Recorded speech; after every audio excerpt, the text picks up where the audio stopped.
স্বাগত খেলাযোগে, সাথে আছি খালিদ জামিল।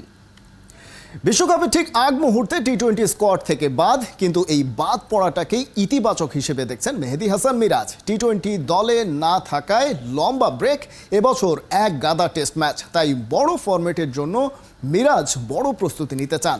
টাইগার অলরাউন্ডারের ভাবনা শুনেছেন নাহিয়ান বিন জসিম। একটা ব্রেক একটা প্লেয়ারের জন্য অনেক ইম্পর্টেন্ট। মাঝে মাঝে ব্রেক থাকাটাও আমি মনে করি এটা একটা খুব ভালো একটা পজিটিভ সাইন একটা প্লেয়ারের জন্য। ছুটতে ছুটতে ক্লান্ত হলে কখনো কখনো থামতে হয়, ঘুরে দাঁড়াতে, পুরনো ছন্দে নতুন করে সুর তুলে এগিয়ে যেতে। বিশ্বকাপের ঠিক আগ মুহূর্তে নির্বাচকদের নজরের বাইরে মেহেদী হাসান মিরাজ, কিন্তু এই বাদ পড়াটাকেই ফেরার শক্তি হিসেবে দেখছেন জার্সি নাম্বার 53। মেহেদী হাসান মিরাজ তার জার্সি নাম্বার 53 এবং এর আগের ম্যাচটাতেও তিনি 53 রানেই নট আউট ছিলেন। প্রিমিয়ার ডিভিশন ক্রিকেট লিগে জাতীয় দল থেকে ফেরার পর মোটামুটি ভালোই পারফর্ম করছেন। লাস্ট ম্যাচটা পার্টিকুলারলি প্রাইম ব্যাংকের বিপক্ষে দারুণ করেছেন। মানে সময়টা আসলে কেমন যাচ্ছে আপনার, একটু যদি বলতেন সময়টা কেমন যাচ্ছে?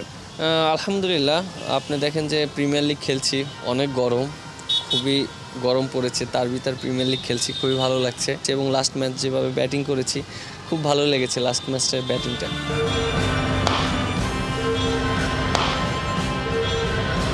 খেলা তো আসলে ওয়ানডে ফরম্যাটের, আপনি অনেকটা টি-20 ফরম্যাটের ব্যাটিং করেছেন, মানে ওই সময়টায় কি চলছিল মাথায়? ওয়ানডে ফরম্যাটে যখন খেলি আমার পজিশন এরকমই থাকে অনেক সময়, যে ব্যাটিং করতে হয় শেষের দিকে, আর ওখানে যে দ্রুত রান তোলাটা খুবই ইম্পর্টেন্ট। আপনার তো আবার ওপেনিংও ব্যাটিং করতে হয়, মাঝামাঝিও করতে হয়, শেষের দিকেও করতে হয়, অনেক ধরনের মানে ব্যাটিং অর্ডারে ব্যাটিং করতে হয়, মানে সব কিছুর সঙ্গে মানানোটা তো আসলে খুব একটা সহজ না। হ্যাঁ, এটা অনেক ডিফিকাল্ট আপনি যেটা বললেন, বাট একটা জিনিস যেহেতু টিমের প্রয়োজনে বিভিন্ন জায়গায় দিচ্ছে, খেলতে হচ্ছে। বাট আমি এবার আমাদের টিমের সাথে কথা বলেছি, মোহামেডান টিমের সাথে, আমাকে একটা জায়গায় সেটেল করলে আমার জন্য ভালো। সো আমি যদি একটা জায়গায় ব্যাটিং করতে পারি তাহলে আমার জন্য ভালো। সো তারা আমাকে উপরেও ব্যাটিং করিয়েছে। এই বছর আসলে 10টা টেস্ট ম্যাচ খেলতে হবে এখনও বাংলাদেশকে, এবং ইন্ডিয়ার বিপক্ষে ইন্ডিয়ার মাটিতে গিয়ে আমাদের টেস্ট ম্যাচ খেলতে হবে। বেশ গুরুত্বপূর্ণ কয়েকটা সিরিজ আছে। পার্টিকুলারলি টেস্ট ম্যাচের জন্য আসলে প্রিপারেশনটা কীভাবে নেবেন ভেবেছেন কিনা? না, যেহেতু একটা লং টাইম সময় পাচ্ছি আমি, সো আমার জন্য এটা একটা ভালো একটা জিনিস, যেটা আমি নিজেকে আরও বেটার করতে পারবো। ফিটনেস বলেন, স্কিল বলেন, সো এটা আমার জন্য খুবই ভালো। বিপিএল খেললেন, শ্রীলঙ্কার বিপক্ষে সিরিজ খেলেন, এবার এখন আবার তপ্ত গরমে আসলে ঢাকা প্রিমিয়ার ডিভিশন ক্রিকেট লিগটা খেলতে হচ্ছে। টি-20 স্কোয়াডে ছিলেন, আপাতত নেই, একটা বড় ব্রেকও পাচ্ছেন যেহেতু ওয়ার্ল্ড কাপও আছে সামনে। মাঝে মধ্যে আসলে একজন ক্রিকেটারকে ব্রেকটা নিজেকে মানে উপরের দিকে নিতে বা ভালো কিছু করতে আসলে সহায়তা করে কিনা? হ্যাঁ, এটা খুবই ইম্পর্টেন্ট। আপনারা দেখেন যে খেলার ভিতরে থাকলে অনেক সময় ডিসিশনে অনেক প্রবলেম হয় ডিসিশন নিতে, বাট একটা ব্রেক একটা প্লেয়ারের জন্য অনেক ইম্পর্টেন্ট। মাঝে মাঝে ব্রেক থাকাটাও আমি মনে করি এটা একটা খুব ভালো একটা পজিটিভ সাইন একটা প্লেয়ারের জন্য। ফ্রেশ হয়ে আবার মাঠে নামতে পারবে, যেহেতু আমাদের সামনে অনেক খেলা ছিল, আমাদের বিপিএল ছিল, ন্যাশনাল টিমের খেলা ছিল এবং ডিপিএল খেলছি।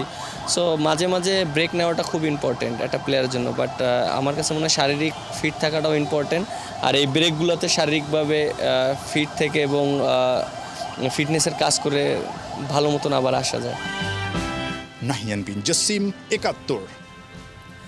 ভিন্ন লেভেলের ক্রিকেট হচ্ছে ইন্ডিয়ান প্রিমিয়ার লিগে। 250-র আশেপাশে রান হচ্ছে প্রায় প্রতিদিনই। শনিবার মুম্বাইয়ের বিপক্ষে 257 রান তোলে দিল্লি। দারুণভাবে লড়ে মুম্বাই কেবল হারে 10 রানে। অরুণ জেটলি স্টেডিয়ামে 27 বলে 84 রানের ইনিংস খেলে আলো কাড়েন ওপেনার জ্যাক ফ্রেজার। সাইফুল রূপকের রিপোর্ট। দেখতে পুচকে, কিন্তু ক্রিস গেইলের চেয়ে কম কিসে। বিশ্ব ক্রিকেটে নতুন ছক্কাচারের রাজা জ্যাক ফ্রেজার ম্যাকগার্ক এবার আইপিএলে 5 ইনিংস ব্যাটিং করেই 22টা করে 4 আর ছক্কা দিল্লির এই ওপেনারের। মজার ব্যাপার, তার 247 রানের মধ্যে বাউন্ডারিতে এসেছে 220 রান। অবিশ্বাস্য, অকল্পনীয়। শনিবার মুম্বাইয়ের বিপক্ষে 27 বলে 84, স্ট্রাইক রেট আকাশ ছোঁয়া 311। দিন 10 আগে হায়দ্রাবাদের বিপক্ষে 15 বলে 50 হাঁকান, যা চলতি আসরে দ্রুততম। ধুমধারাক্কা ব্যাট চালিয়ে ইতোমধ্যেই দর্শকদের মনে জায়গা করে নিয়েছেন 22 বছর বয়সী এই অস্ট্রেলিয়ান। সেঞ্চুরি মিস ফ্রেজারের, এরপর দর্শকদের মাতিয়ে রাখেন শাই হোপ, ঋষভ পান্থ ও স্টাবস। 25 বলে 48 রানে অপরাজিত ছিলেন স্টাবস। মুম্বাইকে টার্গেট দেয় 258 রান।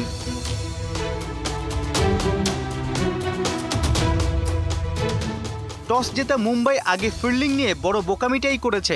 বিশাল টার্গেটের পেছনে ছুটতে গিয়ে পাওয়ার প্লেতেই হারায় 3 ব্যাটার রোহিত, ঈশান আর সূর্যকুমারকে। মিডল অর্ডারে ক্যাপ্টেন হার্দিকের বিধ্বংসী ব্যাটিং, 24 বলে 46 রান, ইনিংসটা বড় করতে না পারার আক্ষেপ তার। এরপর টিম ডেভিডের 17 বলে 37, 50 হাঁকান তিলক ভার্মা, তবুও জিততে পারেনি মুম্বাই। ইম্প্যাক্ট প্লেয়ার হিসেবে নেমে পেসার রাশিক সালাম তুলে নিয়েছেন 3 উইকেট। সাইফুর রূপক, 71।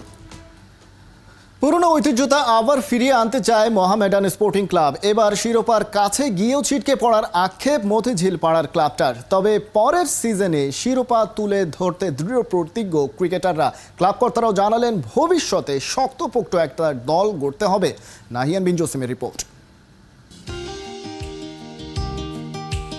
তীব্র গরমে ঢাকা লিগে ক্রিকেটারদের নাভিশ্বাস চরমে। উত্তপ্ত মাঠে এমন হাসিমুখ দেখা তো দূরের কথা, ক্রিকেটাররা রীতিমতো হাঁসফাঁস করেছেন কাঠফাটা রোদে। সেখান থেকে একটু স্বস্তি পেতেই কিনা মতিঝিল পাড়ার ঐতিহ্যবাহী ক্লাব মোহামেডান গুলশানের স্পিড ফায়ার রেস্টুরেন্টে এক ছাদের নিচে এক হয়েছিলেন বড় কর্তারাও। ক্রিকেটাররা এত বেশি ব্যস্ত থাকে এই তপ্ত গরমের মধ্যে, আসলে মাঠের ক্রিকেটটা খুব একটা সহজ হচ্ছে না। এর মাঝে এরকম একটা পরিবেশে একটা গেট টুগেদার, সবাই একসঙ্গে এসেছেন, আড্ডা দিয়েছেন ক্রিকেট নিয়ে, মানে সময়টা আসলে কতটুকু ভালো ছিল? না মানে মোহামেডান তো একটা পরিবার আমাদের, মানে দীর্ঘদিন হয়তো আমাদের মধ্যে কিছু দূরত্ব ছিল, কিন্তু যারা মোহামেডানের ফ্যান প্লেয়ারদের মধ্যে কিংবা ম্যানেজমেন্টের মধ্যে আমরা কাছে আসতেছি। আপনারা দেখতেছেন যে ক্রমাগত আমাদের ফুটবল ক্রিকেট টিম ইমপ্রুভ করতেছে এবং মোহামেডান তার চ্যাম্পিয়নশিপের জায়গাটা ফেরত নিবে। ফুটবল ক্রিকেটের দুইখানি, একটু সময়ের ব্যাপার মাত্র। 10 বছর আগে যে অবস্থা ছিল সেই অবস্থা কিন্তু এখন নাই। সেই জিনিসটা আমরা কাভার আপ করে চেষ্টা করতেছি যে মোহামেডান ক্লাবের যাতে আমরা সামনের দিনগুলোতে আরও ভালো করতে পারি এবং এই মোহামেডান ক্লাব আবার আগের ঐতিহ্যে ফিরে আসবে বলেই আমি আশা করি। টিমটা যেভাবে বন্ডেজ করেছে between the players and the officials and the management, আমাদের হয়তো কিছু উইক পয়েন্টস আমরা আইডেন্টিফাই করেছি যেগুলোকে আমরা ফিউচারে আমরা কাজে লাগাতে পারবো। এই উইক এরিয়াগুলোর উপর আমরা কাজ করে স্ট্রেংথ বাড়াতে পারবো ইনশাল্লাহ। And we are planning for championship fights ইনশাল্লাহ। So let's see if we can get there. ক্রিকেটারদের জন্য আয়োজন, জাতীয় দলের ব্যস্ততার কারণে ছিলেন না মাহমুদুল্লাহ রিয়াদ, তবে দারুণ সময় কাটিয়েছেন মিরাজ ইমরুলরা। ডিনার আড্ডার ফাঁকে মাঠের ক্রিকেটটা না উঠে আসলে কি জমে? ক্রিকেটারদের নিয়ে আড্ডা, ক্রিকেটটা আসবেই, মানে আলোচনাটা কি হলো? আপনাকে নিয়ে আবার হাততালি দিতেও দেখলাম। না, আমরা আসলে আজকে আমাদের ডিনার ছিল, যেহেতু আমাদের মোহামেডান টিমে এবছর আমরা খুবই ভালো ক্রিকেট খেলছি এবং প্লেয়াররাও খুব ভালো খেলছে এবং আমরা যারা পারফর্ম করেছিলাম তাদের কথা আমরা মেনশন করছিলাম এবং যারা ভালো খেলেছে একসাথে গেট টুগেদার হয়েছে এবং যারা অফিসিয়াল আছে মোহামেডান টিমের তারা সবাই আমাদেরকে ইনভাইট করেছে এবং তারা একত্রিত হয়েছে। সো সবার সাথে কথা হয়েছে নেক্সট ইয়ার টিম নিয়ে তারা কিভাবে পরিকল্পনা করছে। টেবিলের সেকেন্ড পজিশনে আছি, তার মানে এইগুলো সাকসেসের এই জিনিসগুলো নিয়ে তাদের সাথে আমার ডিসকাস হলো এবং ওভারঅল প্লেয়ারদের পেমেন্টসের বিষয়গুলো নিয়েও কথা হলো। হ্যাঁ, চ্যাম্পিয়ন হচ্ছে না, বাট একটা জিনিস দেখেন যে এখন যে পজিশনে আছে আমার কাছে মনে হয় এটাও একটা ভালো পজিশন যে আমরা এখন পর্যন্ত সেকেন্ডে আছি। সো আমরা যদি এটা ফিনিশ করতে পারি সো আমাদের জন্য এটা ভালো। ছোট্ট সময়টা দারুণ কেটেছে মোহামেডান ক্রিকেটারদের। সুপার লিগে আগের দিন বিগ টিম প্রাইম ব্যাংকে হারিয়ে সবাই চনমনে। শিরোপা রেসে না থাকলেও দলটা শেষ করতে চায় দারুণভাবে। নাহিয়ান বিন জসিম, 71। রাত পোহালে শুরু হচ্ছে বাংলাদেশ ভারত নারী ক্রিকেট দলের সিরিজ। 5 ম্যাচ টি-20 সিরিজের প্রথম ম্যাচ রবিবার মাঠে নামবে নিগার সুলতানা জ্যোতির টিম। খেলা শুরু হবে বাংলাদেশ সময় বিকেল 4টায়। দু দলের টক্কর প্রতিদ্বন্দ্বিতাপূর্ণ হবে বলে মনে করছে team Bangladesh. Good to hear যে তারা বলতেছিলেন আমরা আগে থেকে অনেক ম্যাচের টিম, দ্যাট মিনস তারা আমাদেরকে লাইটলি নেয় নাই অবশ্যই। সো ফার আমি যেটা চিন্তা করছি যে অপরচুনিটিসের দিকে দেখতেছি, কারণ ইন্ডিয়া একটা ভালো টিম এবং তারা কিন্তু ফুল প্যাকেজে এবার এসেছে। ওয়ার্ল্ড কাপে মোরালেস ওদের এই টিমটাই খেলবে, সো ওদের জন্য একটা গুড প্রিপারেশন আমাদের জন্য। ইন্ডিয়ার মতো টিমের এগেনস্টে 5টা টি-20 খেলা এবং টিমটাকে আমরা যে টাফ টাইমটা পার করে আসছি সেটার থেকে কাম ব্যাক করতে হলে অবশ্যই আমাদের ভালো ক্রিকেট খেলতে হবে। ছোট্ট বয়সে টুকরো টুকরো সাফল্য কিংবা ব্যর্থতা দিয়ে সাজানো গল্প, শুটিং রেঞ্জের এই অভিজ্ঞতাগুলোই একের পর এক গেথে তৈরি করা হচ্ছে পরের স্বপ্নগুলো, যে স্বপ্ন ভবিষ্যৎ বাংলাদেশকে প্রতিনিধিত্ব করার। ওরা লাল সবুজ পতাকাকে গর্বিত করতে চায়। ষষ্ঠ হামিদুর রহমান ইয়ুথ শুটিং চ্যাম্পিয়নশিপে এমন সব তারুণ্যের গল্প থাকছে রিপোর্টে। বড় ভাইয়ের হাত ধরে প্রথম শুটিং রেঞ্জে আসা, তারপর এই নিশানাবাজিকেই ভালোবেসে ফেলা। কখন যে নিজেই হয়ে উঠলেন শুটার সেটা বলতে পারেন না আয়শা রহমান। ভিকারুন্নিসা নুন স্কুলে ক্লাস 10-এর ছাত্রীর পড়ালেখার চাপ কম নয়, তার ফাঁকেই রাজধানী ক্লাবের হয়ে নিয়মিত চলে প্র্যাকটিস। এবারে হামিদুর রহমান ইয়ুথ চ্যাম্পিয়নশিপে লড়ছেন সারা দেশ থেকে আসা ইয়াংস্টারদের বিপক্ষে। প্র্যাকটিসটা যদি আমি ভালোভাবে করি তাহলে এমনি এমনি আমার স্কোরটা ডেভেলপ হয়। একটু খারাপ হয়ে গিয়েছে, নেক্সট টাইম আরও ভালো হবে এটাই আশা করছি। আমাদের স্কোর যেরকমই হোক না কেন, আমাদের যে কোচ রয়েছে তারা আমাদেরকে মানে কিছু প্রেশার ক্রিয়েট করে না আমাদের, তারা আমাদের সাথে খুবই ভালো বিহেভ করে, আমাদের ইনস্ট্রাকশনসও অনেক ভালো দেয়, তাই আমাদের মেন্টালি কোনো প্রেশার দেয় না আমাদের কোচরা। ওদিকে রাঙামাটির মেয়ে শুক্রিঞ্চি মারমার গল্পটাই বা বাদ যাবে কেন? আয়শা যেমন ভাইয়ের হাত ধরে এসেছিলেন, শুক্রিঞ্চির অনুপ্রেরণা তার বোন, তাই বিকেএসপিতে সুযোগ পেয়েই বেছে নেন এই ডিসিপ্লিনটাই। 2 বছর ধরে এই রেঞ্জকে আপন করে নিয়েছেন, হাড় ভাঙা পরিশ্রমে নিজেকে গড়ে তুলছেন একটু একটু করে। 3 বেলা প্র্যাকটিস থাকে, রবি আর মঙ্গল বৃহস্পতি সকালে প্র্যাকটিস থাকে। ওখানে হচ্ছে 6:30 থেকে 8টা পর্যন্ত এরকম। তারপর হচ্ছে আমরা হচ্ছে কলেজে যাই, 1 তারিখ ছুটি পাই, তারপর বিকালে আমরা আবার প্র্যাকটিসে যাই 3টা থেকে 6টা এরকম। কেবল বড় স্বপ্ন দেখলেই তো আর হয় না, নিজেকে সেভাবে তৈরি করার সুযোগ সুবিধাও চাই। দেশের নানা প্রান্ত থেকে আসা শুটারদের ফ্যাসিলিটি তলানিতে সেই চ্যালেঞ্জ নিয়েই চলে এগিয়ে যাওয়ার চেষ্টা। আমাদের ক্লাবে আমি তেমন গুলি করতে পারিনি এবারে। এখানে আসার পরে 60টা শট করছি, তবু একদিন। আর ক্লাবের প্রতিদিন 15-20 এরকম গুলি করছি।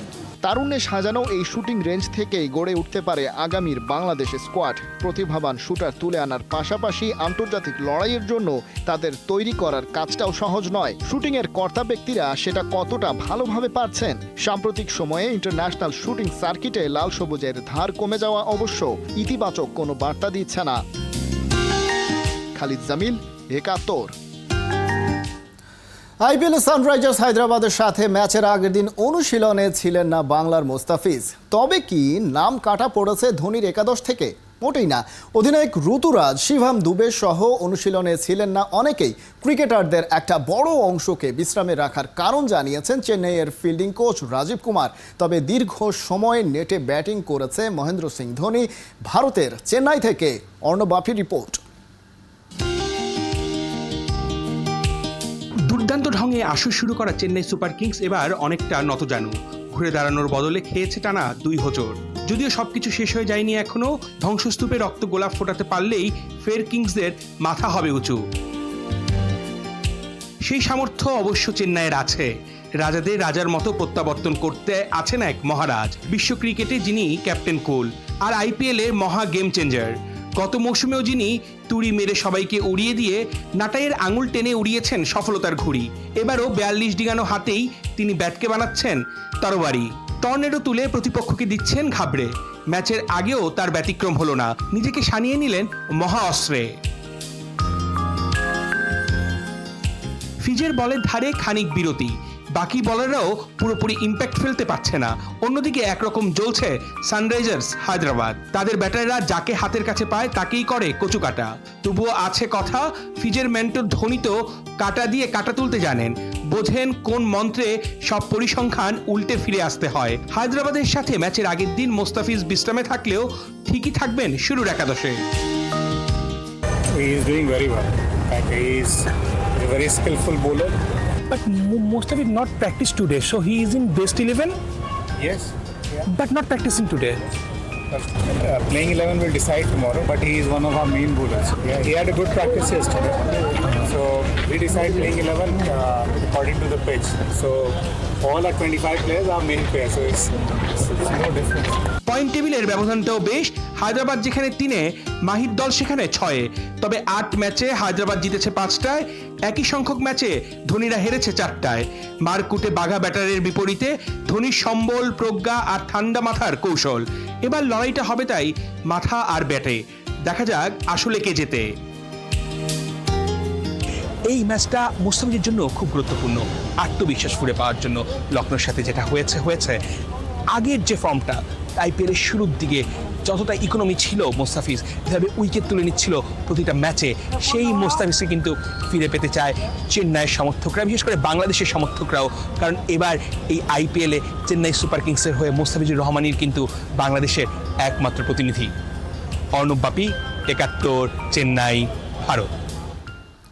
এই ছিল এই মুহূর্তের খেলা যোগে সরাসরি সংবাদ অনুষ্ঠান। দেখতে থাকুন 71-এর ফেসবুক পেজে এবং সাবস্ক্রাইব করুন 71-এর ইউটিউব চ্যানেল। 71-এর সাথেই থাকুন।